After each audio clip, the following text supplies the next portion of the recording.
I'm terrible at remembering orders. I always have been. Put me behind a bar and I'll be running back to the recipe book every 30 seconds, apologising to someone. Animaly Bar decided to add to that by making me an interrogator and an executioner. Animaly Bar is a horror bar management sim from solo dev Domnaier, who is an 18-year-old, which is worth knowing because what is built here is more interesting than most games made by studios with huge budgets. Animals won the war against humans. The world is theirs now. You are a gorilla running a bar, saving up for a caravan, and a penguin shows up halfway through your shift to let you know the lion president is coming to town and you need to keep an eye out for humans who might come disguised as animals. Take them out with your shotgun, which you keep behind the bar. I was sold within the first 10 minutes, and the rest of the hour confirmed it. The bar management side is deliberately mundane. Before you open, you clean the floor, take rubbish out back, restock the drinks. Once open, customers come in one at a time, order from the menu, you mix the drinks from the recipe book and hand them over.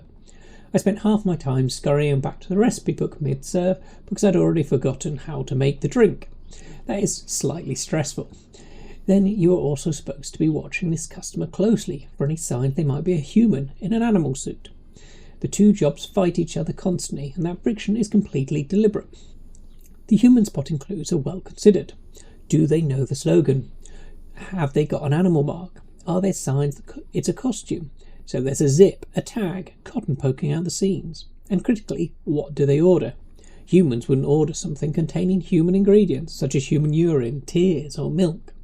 If they order something clean, and the rest of it doesn't add up, that's your signal. Interrogate, confirm, shotgun.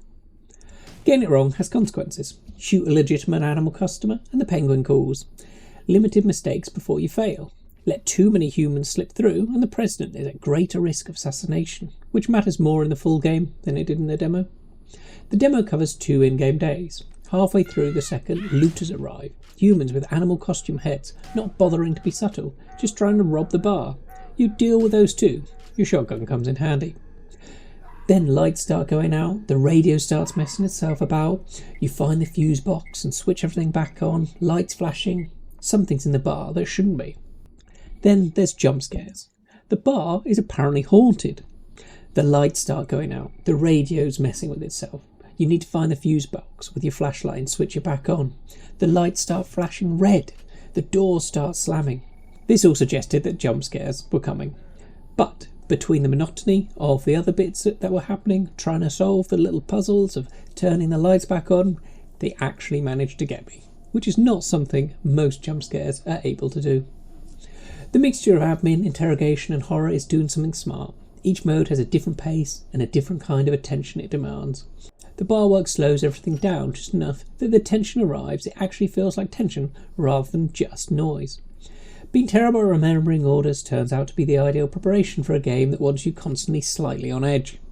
I played for 60 minutes. The demo released on the 14th of May and the full release date is yet to be confirmed, with no Steam reviews just yet. My verdict is a play. I play the demos, you play the hits. I see you on the next one.